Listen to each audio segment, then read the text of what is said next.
ought to be filming. This is Christian Myrick. We're here at Mariner Sales. We're fixing to go over rigs for catfishing, shad, and getting bait and all that kind of good stuff. Well, I guess I fish catfish. Man a few words. Well, you know, really, just I try to fish for catfish and catch big ones. I don't really chase the channel cats very much or anything like that. I like to go after the blues or the flatheads and stuff.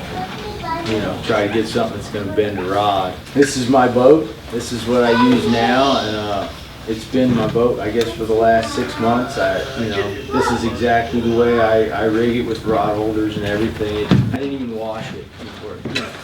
There's something new there. For starts, I guess you need to get bait, you know. So we go and we get a cast net, and when we throw the cast net, we're either in the summertime we're close to shore, or in the wintertime we're gonna find a creek somewhere, and that's what we're gonna do. In the summertime, it's pretty easy. You know, we just bring a cast net in the boat, we show up to the lake and throw it, and there we go. We got bait, we're good to go. But in the wintertime, it's challenging. You got to hunt for them a little bit, and that is kind of a whole another skill. You know, not just catfishing. You have to catch the bait first. The creeks are a good spot. Some places around, you know, in the early morning before the sun comes up, the boat ramps are a good spot. Then after you get the bait, I suppose, you know, what do? Do you drift or anchor or, you know, troll? You don't really troll for catfish, but when you drift, you know, you throw a drift bag in. Everybody's always wondering, thread fin and gizzard, what's the difference? Thread fin is little. It's got a thread fin off the back to the top dorsal fin. Gizzard shad get, 16, 18 inches long. Normally this time of year, that's one bait. Your shad, chicken breast. You can't hardly beat it. If you can't throw a cast net, get some chicken breast. Your brim perch, you can always get that. Carp, the Asian store, Mexican stores, you can get carp, buffalo, that's all legal. Can't we use frozen shad? Well, no, use what you have, you know, and fishing's better than not, you know. We freeze big shad. Fresh is always, it's just like an Oreo left out on a platter. That Oreo's gonna be good any day. Especially you dunk it in some milk. But it's always better when it's fresh. It's the same thing with the shad. You wouldn't believe, you would think if you throw a piece of meat out to a catfish, it don't matter what it's gonna eat. You can put fillets out. You can split them from the tail up to the gills, which is my favorite bait of any of them. I don't care whether it's a thread fin that long or a gizzard shad that long. Chunks, fillets, just heads, whatever. But on any given day, any one of them will be what that fish is wanting. They can change by the hour. If you think you know what that fish is going to do, because every morning when I got clients, I send a memo out to these fish and I tell them what I'm going to do. Because they did it yesterday, they ain't going to do it today. Or tomorrow. They can change this full moon tonight. They're going to be up shallow tonight. They're going to be feeding. It's slower in the mornings when it's got a full moon or a new moon. Don't be scared to fish shallow water for catfish. And I'm not talking 5 foot as being shallow. I'm talking calf deep as being shallow. When you catch an 80-pound fish out of 2 foot of water, that's fun. When you see that tail like that come out of that water going for that bait, it'll get your head, your heart going, even if you're dead, you know. You'll be dead when you see it coming up. You have a heart attack like that. Does it make any difference if the shad is alive or dead or cut up or whatever? On catfish, we're going to cut it up anyways. Put it on live, you're going to get sand bass and hybrids. This is what I use here. These pro anglers. I like the 5500 is my favorite. I got 6500. They're always up in the water column. That's where your bait needs to be. When you bring shad back or a piece of cut bait and it's muddy, you got a problem. Because there's a reason you still got that bait on. Because that fish ain't found it yet. Those rigs right there, that weight is sitting down there on the bottom. that float's floating it up, you know, depending on how long your leader is, you know, how much it's up. But if you're in 2 foot of water, that still doesn't hurt nothing. Let that bait be on top of the water, that cork. The Sandy Cooper rig like that, I'll usually have between a 30-inch and a 48-inch deal. I'll have them all different sizes. I put mine on, take a piece of PVC, cut a slot in it, and you can make your leaders up. These are all 3-way rigs, and you can wrap them up. I've usually got Velcro on them instead of duct tape. This is a 3-way rig. That's good drifting or anchored. You can move that cork up. That cork is pegged down there by the hook. If you ain't getting any bites on it, move that cork up to the weight, and you can Carolina rig that. You know, sometimes those fish want that bait on the bottom. All the time, you know, they don't always want it up there. Sometimes on the bottom of that weight goes down there. That cork is actually sliding. It floats up to this swivel. Every time the boat's moving or the wave comes, that bait's moving. If there's action on a bait, or it's bound to be, in my little mind, that's spreading scent. You know, and you also got that motion there. It can't hurt. This cork's sliding. It slides up to that swivel. This is called a 3-way rig. If you Google it, they're going to have a 3-way swivel on here. You don't want to do that in Texas. We're not fishing rivers. If on the Mississippi River, the Missouri River, the Wheeler system, you have a current. So it keeps a 3-way spread out. In a lake, you don't have that. That 3-way will get wrapped up and cut your line. So just put your weight leader and your main line on one, your hook leader on the other end of it, and it does the same thing. It costs less, and it don't cut your line if it gets tangled up. That's just sliding up and down and holding that bait up. I use it fall through into summer, this 3-way. It doesn't hurt to use both of them. Either one of them is a good rig on any different day. You know, then in the summertime, matter of fact, when it gets a little later in the spring, I'm liable to have half of that rig and half of this rig. Different days, you can ask my tournament partner. We've lost tournaments because he refused to fish a Sandy Cooper rig. Because, you know, they would not hit a 3-way. That's just what they'll do sometimes. A regular Sandy Cooper rig, if you look it up on the internet, it's using a sliding weight. I won't have one in the boat. Because it doesn't matter whether you're in 5 foot of water or you're in 30 foot of water. If you got that sliding weight on there and that cork, you throw it out there, and I ain't figured out a way yet in 30 foot of water to keep the line tight. Every time it gets loose, that cork's raising that bait up. I've had corks on top of the water in 30 foot. That didn't catch much. Like when you're drifting, you might want to use a 1-ounce weight. When you're anchored up, depending on the wind, you might want to use a 3-ounce weight.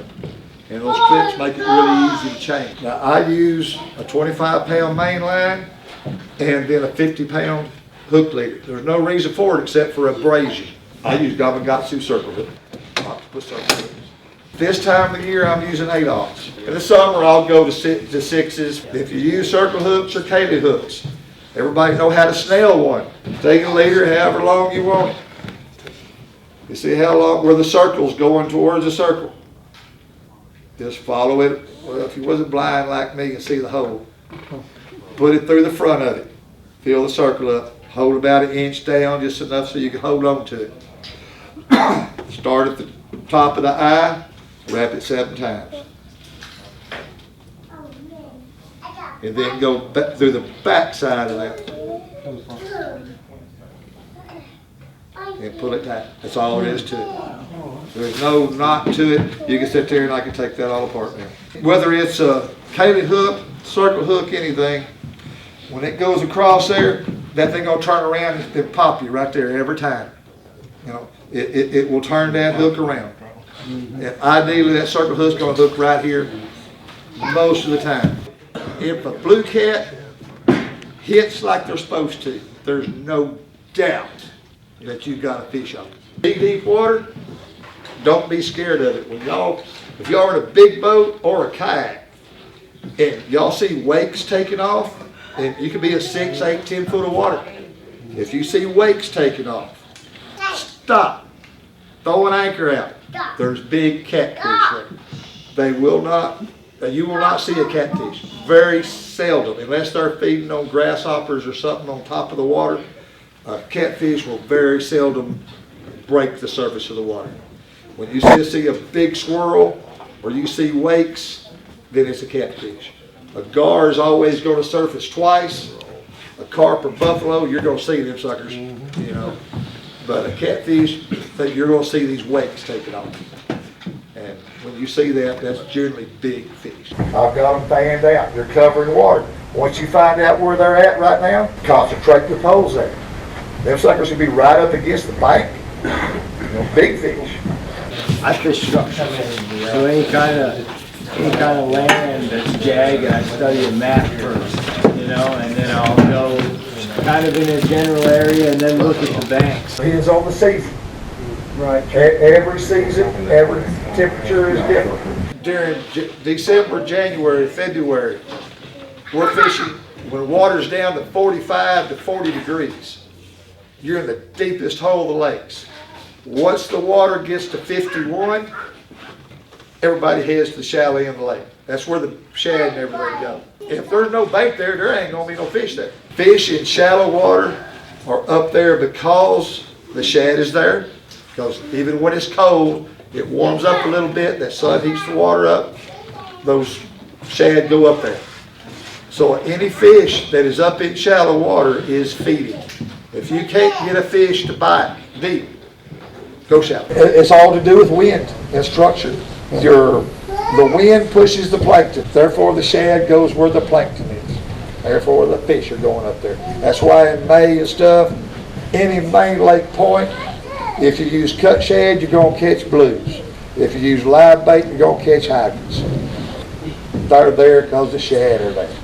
Start out drifting, just cover water and find something that bites, you know. That's I think any of us, we can have an idea where they're at, but you have to find specifically where they're sitting, you know. So once I get a couple bites, then we usually, drop anchor and I'll fish there for a little while. But, I move around quite a bit. We'll sit here for, 30 minutes or a beer or two, and then go over there for a beer or two, and we'll kind of fish an area hard.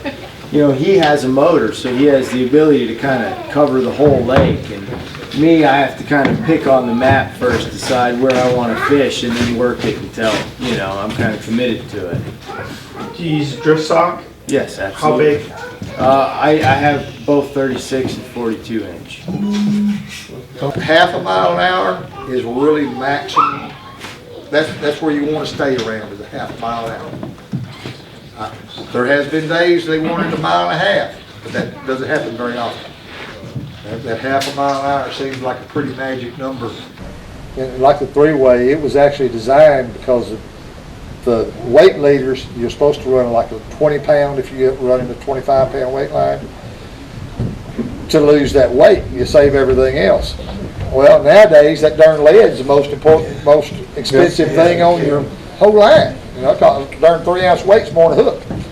When I'm drifting, I'll sometimes go down to a ½ ounce or 1 ounce. Drifting, it seems like some days the less disturbance you're causing, the better. That's just like letting your line out 20 yards from the boat and letting it out 50 yards from the boat. Most of the time, your longer lines are what you're going to catch your fish on. How many poles are you fishing with normally? 3 or 4. I anchor with 4 and drift with either 3 or 4. What precautions are you taking, like when you're going out in the winter, in a normal winter, it's cold? What conditions are you not going out in? What's your max? What are you dressing? Yeah, How do you stay dry? I wear waders and just like a frog tog's rain jacket. That's what I wear. And as far as wind or rain and stuff, I'm not gonna say no, not unless it's light. I mean, I'll go out. I'm comfortable on the boat. I've been, all over the place in this thing, and I'm I'm not worried about wind or waves as much as I am about, you know, maybe others that would come with us, you know. And I've been in this kind of mess for 30 years, you know, and that's, my dad kind of forced me to deal with Lake Superior and stuff like that, you know. Anything to do with fish fighting? Yeah, it does. That's a good question.